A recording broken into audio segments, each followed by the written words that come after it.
3:12 a.m., North Sea. The men of U-31 woke to a single, muffled thud somewhere behind them. Not the sharp, rising sound of an enemy depth charge, not the echo of a torpedo. Just a single, heavy detonation rolling through the hull like distant thunder.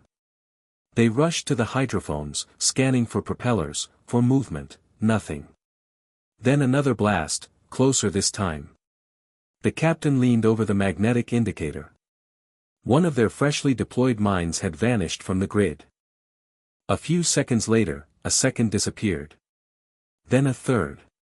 The radio operator wrote it down automatically, mines detonating spontaneously. Cause unknown. Outside, the sea was black and heavy. Frost covered the deck. The crew could see their breath hanging in the air, small clouds of fear. The captain noted in the log, "The sea behaves strangely tonight. As if something alive moves beneath us." It was November 1939, only weeks after Germany had unleashed its new secret weapon, the magnetic mine. A sleek, round cylinder, it didn't need to touch its target. It waited, silent and invisible, until a ship's magnetic field passed overhead. Then it would detonate, ripping through the hull, breaking the ship in two before anyone even saw the flash. The strategy was simple: choke Britain's trade routes, turn the Channel and the Thames estuary into death zones. Dozens of U-boats were sent to scatter the mines across the shipping lanes. The results, at first, were terrifying. Civilian ships vanished without warning, fishing boats returned with stories of explosions that came from nowhere. The British Admiralty was desperate, confused, and bleeding tonnage every week. But then, suddenly, something changed. In early November, German patrols began reporting strange failures. Mines that never armed. Others that detonated without a ship in sight. Commanders dismissed it as manufacturing defects. The cold affects the circuits, one engineer suggested. It's saltwater corrosion, said another. Yet the pattern grew. By the end of the month, whole fields of mines were vanishing from charts, detonating in quiet bays, far from any British vessel. Some U-boat officers swore they saw flashes under the surface, as if the ocean itself had learned to fight back. One report from U-13 read simply, "The sea destroys our own weapons." The high command in Wilhelmshaven demanded an explanation. Admiral Donitz, still confident in his wolf packs, dismissed talk of sabotage. "There are no ghosts in the sea," he told his officers. But privately, he added a note to his staff: "If the British have found a countermeasure, find it before they use it against us." Meanwhile, British coastal patrols were recovering strange fragments, twisted metal spheres, half-melted coils, residue that glowed faintly under a compass. Some pieces were still warm, as though charged with unseen energy. The engineers studying them began to suspect that something deeper was happening beneath the waves. At the Admiralty's experimental station near Portsmouth, a small group of scientists gathered around the fragments in silence. One of them, a physicist named Frederick Lindemann, turned the shard over in his gloved hands. "Magnetic," he said softly. "It reacts to the Earth's field. That's how they're doing it." Another officer asked, "Then why are they blowing themselves up?" Lindemann paused. "Because something's changing the field." He looked out toward the grey water of the Solent, where fog rolled low and heavy across the surface. "If their minds can feel a ship's magnetism," he said, "then maybe we can give them something else to feel." Out in the North Sea, the crew of U-31 waited for orders that never came. The mines kept disappearing from their charts, one by one. They floated in the freezing dark, unsure if the next explosion would come from the enemy, or from the weapons they had just laid. In his final log entry that night, the captain wrote, "Our instruments are useless. The compass spins without reason. The sea glows faintly under the periscope, as if charged with something unnatural. I no longer trust the silence." He didn't know that, hundreds of miles away, British engineers were already testing a prototype cable stretched across the estuary, a thin, electric vein pulsing current into the seabed. When the switch was thrown, the water trembled.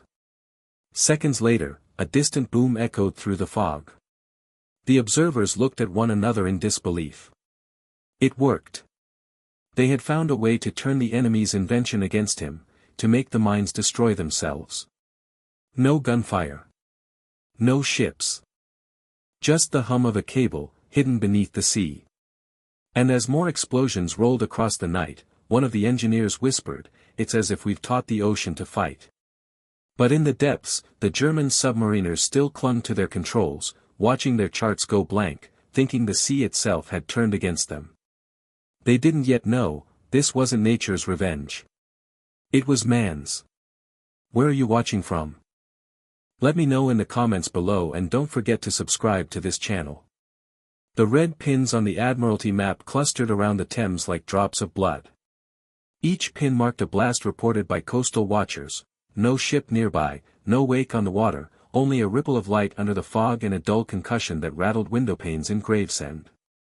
In the basement at Whitehall, a small knot of men and women stared at the pattern until the room felt colder than the December air. "If the mines answer a ship's magnetism," said a tired physicist with an Oxford accent, "give them a ship where there is none." He was Frederick Lindemann, thin, sardonic, still smelling of laboratory ether. He tapped the chart with a pencil. "We lay a cable here. A long one. Drive a current through the seabed. Make a phantom hull." No one laughed. The Royal Navy had already tried brooms on the surface, grapnels, even brave trawlers dragging chains through black water. Nothing touched the new German mines. They sat deep, listening for a ship's field, patient as sharks. If the only way to find them was to be a ship, then the sea would have to be tricked. The first cable arrived at dawn on a barge covered in tarpaulin and secrecy. Dockyard laborers in wool caps, wrens in blue skirts, a handful of electricians from the railways, this was the crowd that would pull a wire through the ocean. They worked without searchlights, blackout rules held even for miracles. A winch groaned, rollers squealed, gulls cried and then fell silent as if warned. The cable slid into the water with a soft hiss, vanishing into pewter-gray waves that lifted and dropped as evenly as breathing. They called it a magnetic sword. A mile of copper and gutta percha laid across the estuary like a nerve. On shore, in a shuttered shed, an engineer checked the rheostat, wiped his palms on a rag, and nodded. Lindemann stood with his hands in his pockets, face expressionless. "On my mark," he said, and his voice was very soft for a man about to shake the sea. He raised a finger. The switch clacked. The water shivered. Not visibly, not like in stories, no lightning, no glowing arcs, only a subtle tightening, as if the tide were drawing in its breath. For a heartbeat nothing happened. Then the ground under their boots gave a hollow thump, and the fog beyond the pier lifted on a ring of pressure. A second later, the boom reached them, flattening the gulls. "Again," Lindemann said. They swept the reach for an hour, stepping the current up and down, moving the phantom ship along the wire. Every few minutes the sea answered, muffled thunder, a boil of water, shards of black metal spinning briefly on the surface before sinking like dead fish. When they shut down at last, there was nothing to see but tide rip and broken foam, and a clean lane through a minefield no man had entered. What the official log recorded was drier, test successful. Magnetic influence mine neutralized by induced field. But the men who'd watched wrote different words in their pockets and letters home. "We heard the sea obey a switch." The work spread. Cables were laid at Sheerness, Harwich, Scapa Flow. Some installations were fixed swords, others were temporary sweeps run from trawlers with great loops of wire playing out behind them. The Navy also began a quieter revolution, degaussing. Coils were strapped around hulls, ships steamed through ranges, where technicians measured their magnetic footprints, then tuned the coils until the vessels passed as nearly invisible iron ghosts. Merchant captains blinked at the strange harnesses wrapped round their ships, then signed for the paperwork and sailed with a little less fear. The numbers shifted. Losses in the Thames approaches fell by half, then by more. Patrol reports from U-boats grew confused. Mines failed to arm. Explosions at anchor with no cause. In Kiel, a designer cursed the English climate. In Wilhelmshaven, a senior officer blamed factory solder. In London, a clerk drew faint pencil lines through last week's red pins and began a new column titled Swept. Not everything worked. A cable snapped in a gale and coiled like a sleeping serpent on a mud bank until a fisherman hauled it up and nearly burned his boat out of the water. A trawler crew misjudged a sweep and lifted a live mine, the deck swallowed by spray and black smoke in an instant. In Scapa Flow, a test blew the windows out of a cottage whose owner simply nailed cardboard over the frames and said nothing. He'd signed the secrecy form like everyone else. Yet the pattern held. Night after night, in huts that smelled of hot copper and tea, signals officers watched needles twitch while the sea thumped obediently beyond. They were winning a battle no papers could print. One evening a young wren named Alice turned the rheostat with careful fingers. The gauge crept, the needle steadied. Nothing. She glanced at the officer. He nodded. A touch more current. This time the boom came not from the cable's end but farther out, as if the sea were coughing up a secret. No one spoke. The chart took another pin, this one blue, cleared by influence. The Admiralty sent a circular, thinly worded and dull, all vessels to fit degaussing coils, coastal commands to employ electrical sweeps where practicable. The men who read it at breakfast could not know that those lines would keep them alive. Success made the room warmer, but not much. Lindemann, who never smiled at the right moments, tapped his cigarette into a teacup and stared at the ceiling.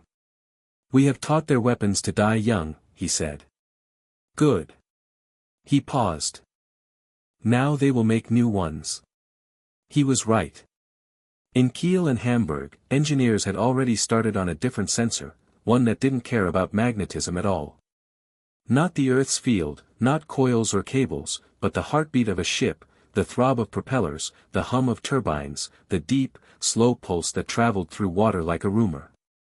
For now, the map on the wall showed lanes of safety where a week ago there had been none. The boats came and went, their coils humming, their crews unaware of the invisible shields wrapped round them. London slept a little easier. The pins thinned. And yet, in a cellar where the air tasted of oil and tin, an electrician set down his spanner and cocked his head. Through the floor he could hear the sea, not the percussive thud of a mine, not the growl of current, but a far, steady rhythm, almost like a living thing. He looked at the engineer beside him. "Hear that?" The man listened. Faint, persistent, inhumanly regular, the beat of something learning to listen back. The cable worked.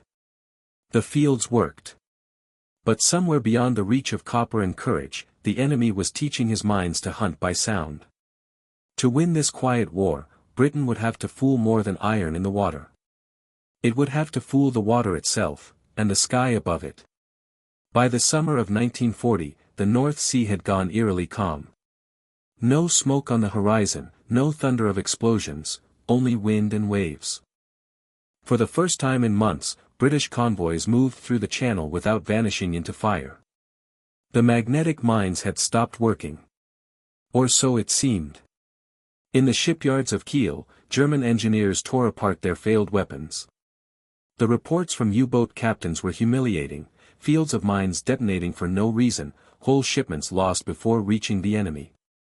"The English," one officer muttered, "have changed the sea." Admiral Donitz wanted answers. If the British could fool a magnetic mine, then the next weapon had to listen for something that could not be faked. Within weeks, his engineers created a new device, the Gyrosmine, the noise mine. It didn't respond to magnetism. It listened. Every ship had its own voice, the thrum of propellers, the beat of engines, the vibration of hulls. The Germans built sensors that recognized those sounds and slept until they heard them. Silence meant safety. Noise meant death. The first mines were laid in the autumn of 1940. Days later, a fishing trawler near Dover vanished in a flash of foam. No wreckage, no magnetic trace, just a shattered hull. When divers examined the debris, they realized, this explosion came from hearing, not touch. In London, the news struck like a torpedo. Britain's new shield, its magnetic defenses, was useless. At Portsmouth, physicist Frederick Lindemann gathered his exhausted team around a hydrophone. They played back recordings from the channel, the hum of engines, the clicking of gears, the long mechanical pulse of the sea. Then came another sound, thin, metallic, steady. That, Lindemann said, is the enemy listening. To fight it, they needed noise of their own. Engineers designed acoustic jammers, steel cylinders that roared underwater, drowning the ship's true sound beneath a false thunder. The first test nearly tore the ship apart. Gauges burst, men fell to the deck, and before anyone could reach the switch, a mine exploded 20 yards away. When the shock passed, the captain only said, "It worked. Now make it survivable." Weeks later, the improved noisemakers were deployed. Minesweepers dragged them behind their hulls, flooding the water with a wall of sound. One by one, the new German mines triggered harmlessly in the empty wake. Pilots flying overhead saw perfect circles of white foam blooming below, flowers of victory in the gray sea. But the Germans adapted. They built dual-trigger mines that listened and felt, waiting for both magnetic pull and engine heartbeat. The war beneath the waves became a duel of invisible inventions. Admirals no longer decided the outcome, engineers did. By winter, Britain had over 2,000 minesweepers at work. They called themselves the Silent Service of the Silent War. Every explosion they caused meant another ship could sail, but every silence meant the enemy had changed the rules again. A young lieutenant wrote in his diary, "We clear a lane tonight, and by morning it's cursed again. The ocean remembers everything we do." Still, Britain held the seas.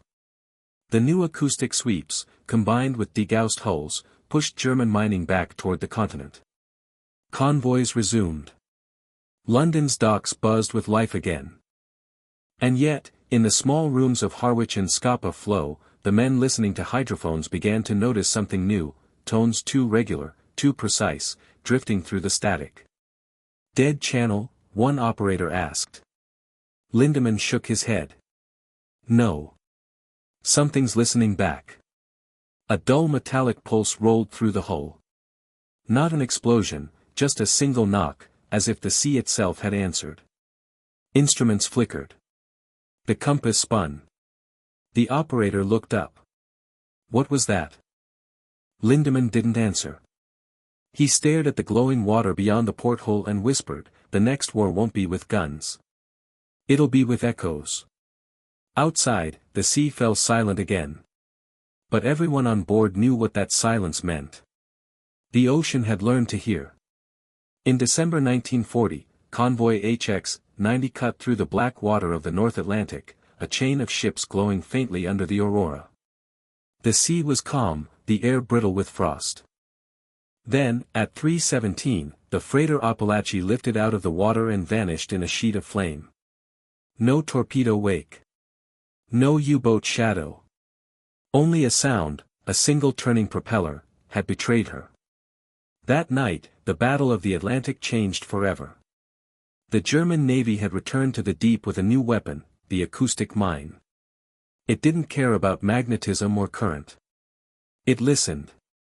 Beneath the surface, pressure domes held delicate diaphragms that trembled to the rhythm of engines, awakening only when they heard the right pattern, the heartbeat of a ship. British degaussing coils, the miracle that had made magnetic mines useless, meant nothing now.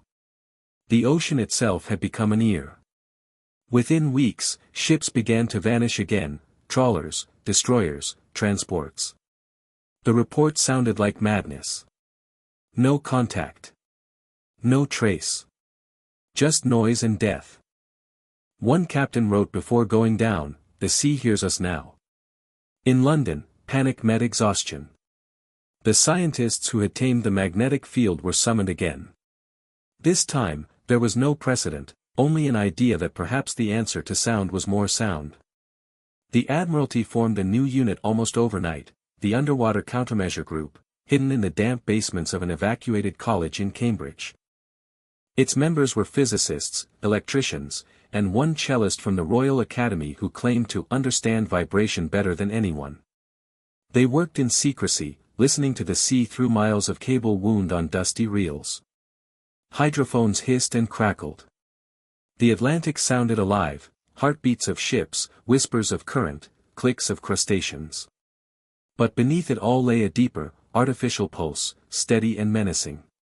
The mines were out there, listening in return. In early January 1941, the group tested its first idea on the River Ouse.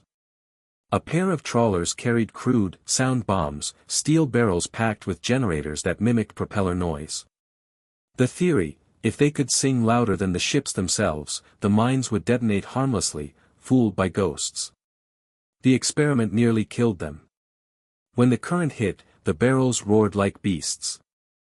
The water trembled, the hulls rattled, and before anyone could cut the switch, a geyser of white water erupted 30 yards off the bow. For a moment there was silence, then rain made of salt and shrapnel. The men were soaked but alive. A diver later confirmed what they already knew: the explosion had been a mine. It had heard the false ship and lunged for it. "Gentlemen," said the unit's commander, a man who hadn't slept in 3 days, "we've taught the ocean to jump at shadows." That success gave birth to Britain's first acoustic sweep, a crude but revolutionary system of underwater speakers that played mechanical heartbeats into the deep. The sea responded with fire. Mines exploded prematurely, tearing each other apart, until the channel floor was carpeted with twisted shells. Still, the victories were fragile. The mines adapted. Some now required both magnetic and acoustic triggers, others ignored continuous tones and waited for patterns of acceleration, as if they could think. The battle shifted to the laboratories. Engineers spent nights hunched over oscillographs, mapping frequencies, trying to predict what a mine wanted to hear. Every adjustment cost lives. Every silence between detonations was filled with dread. At Scapa Flow, an officer watching a test murmured, "It's like the sea is arguing with us." He wasn't wrong. The war had become a conversation, one side spoke in equations, the other in explosions. By February, the countermeasure group had relocated to a coastal bunker near Liverpool, closer to the convoys it was trying to save. There, under the constant drone of planes and the stink of diesel, they refined the device that could project an entire ship's signature into the ocean. The sailors who first saw it didn't believe. A wooden box, a motor, a coil, a handful of wires, hardly the armor they needed against invisible death. But when the next convoy passed through a mine stretch of water without a single loss, even the most cynical captain logged it plainly: mines heard what wasn't there, and died for it. For the first time, Britain was ahead again. Reports from U-boat captains spoke of premature explosions, of mines failing to discriminate. One German engineer wrote bitterly, "Our devices seem to obey phantom ships." The British scientists smiled at that phrase. Phantom ships, that was exactly what they had created. The sea, once an enemy's ally, now lied for them. And in a basement thick with tobacco smoke, a young technician turned off his machine and whispered to no one in particular, "We've made the ocean dishonest." No one disagreed. Because that was the truth of the new war: not bombs, not shells, but deception. The sea itself had become the battlefield, and it was learning to lie beautifully. They called it Fox. Not a weapon, not exactly a machine, just a trick. Something small enough to tow, loud enough to live. By 1941, the engineers in Cambridge had turned their crude sound barrels into something elegant: 2 spinning propeller cages, each laced with steel rods and powered by the ship's own engines. When dropped into the sea and pulled behind a destroyer, they screamed, a high, chaotic metallic shriek that imitated the heartbeat of a full-sized convoy. The sound filled the ocean for miles. The idea was absurdly simple. The Germans had built mines that hunted by hearing, the British would give them something louder to hear. Sailors didn't trust it. The first time a destroyer captain saw the blueprint, he laughed. "You want me to drag a noisemaker through a minefield?" But orders were orders, and desperation was a better motivator than faith. They tested the prototype near Liverpool in spring 1941. 2 trawlers sailed parallel courses, each towing the spinning contraptions. The noise was unbearable, an endless metallic howl that rolled through the hull and set men's teeth on edge. One stoker stuffed cotton into his ears and shouted, "If the mines don't kill us, this bloody racket will." But the mines did detonate, 30 of them, far astern. The trawlers came home untouched. The device was refined, weaponized, and given a name that fit its character, Foxer. Officially, it was a noisemaker decoy. Unofficially, it was the first time humanity had taught the ocean to lie. By 1943, every convoy crossing the Atlantic carried at least one Foxer. The Germans had improved their acoustic torpedoes, Zonkenate, they called them, the Wren, a hunter that listened for propellers and chased them relentlessly. But the British had found their countersong. The Foxer's howl masked the true ship's sounds and drew the torpedoes away, luring them into empty water. A captain's report from convoy on 207 read simply, 2 torpedoes struck the noise astern. The crew heard them scream and die. God bless the noise. The U-boat commanders, watching through periscopes, couldn't understand it. Their precious Zonkenigs exploded prematurely, chasing ghosts. "Our torpedoes betray us," one officer wrote in his log. They listened to someone else. For the British, it was a grim satisfaction. The sound that once killed them now worked in their favor. The convoys no longer moved silently, they roared across the Atlantic, a moving storm of steel and deceit. The Foxer's cry could be heard underwater for miles, a constant metallic shriek echoing through the darkness. And yet, that noise had a cost. Crews hated it. The endless clatter of spinning blades made it impossible to sleep, to think, even to pray. Submarine hunters complained that they could no longer hear approaching U-boats on sonar, the decoys drowned out everything. One sailor said, "The Foxer keeps us alive, but it also drives us mad." In one report, a destroyer's engineer wrote, "We've made the sea a liar, and it lies to us too. We can't tell what's real anymore." Still, the results were undeniable. After the widespread deployment of Foxer and its cousin, the Cat, counter-acoustic torpedo, losses from acoustic mines and torpedoes dropped sharply. Convoys that once feared every mile now steamed through the night in a cacophony of safety. The Germans tried to counter it.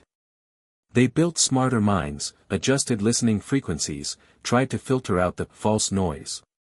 But the Foxer's signal was too irregular, too alive.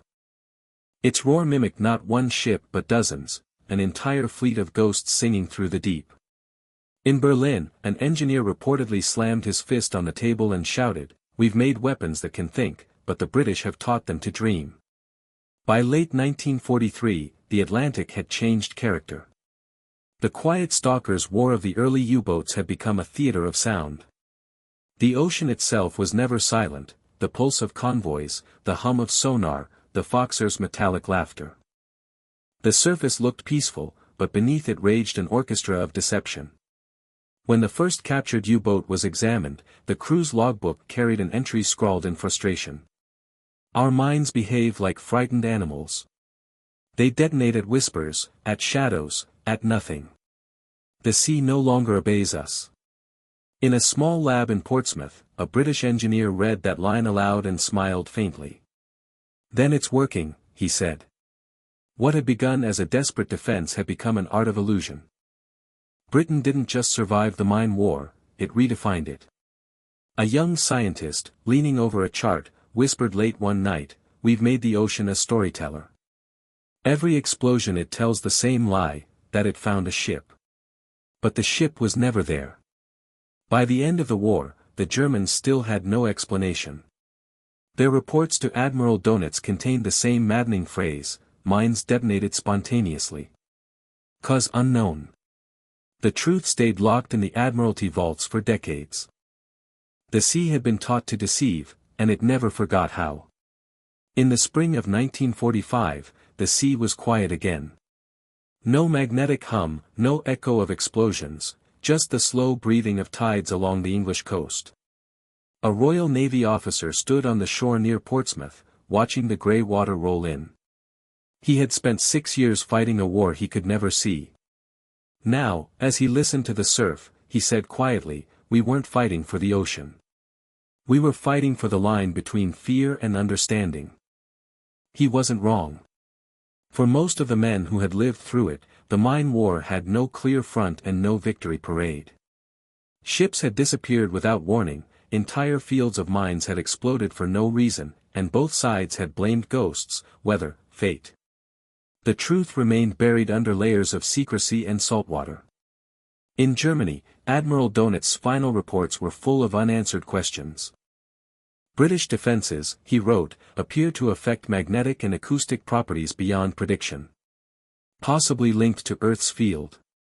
It was the only explanation they could imagine, that the enemy had somehow learned to control the planet's invisible forces. In a sense, they had. In London, inside the same Cambridge basement where the first magnetic coils had been wound in 1939, a few surviving engineers gathered for a final debrief. The war was ending. Their instruments, still humming faintly, were being boxed up and marked classified, do not open. Someone wrote on a chalkboard, victory through uncertainty. Then wiped it clean. None of them had medals. Their war was measured not in battles won, but in detonations prevented, in tonnage that didn't sink. They had fought with waveforms, with decibels and Gauss meters, with the patience to listen to a world most people never heard. A report from 1946 summed it up: we did not destroy the enemy's weapons. We destroyed his confidence. Across the North Sea, German scientists in Kiel opened their own archives and found only failure. Schematics for smart mines, blueprints for acoustic triggers, notes scribbled in despair, British countermeasures incomprehensible. Hypothesis, atmospheric influence or divine intervention. The irony was simple. The British had never built a single perfect weapon, only imperfect noise. But that noise had been enough.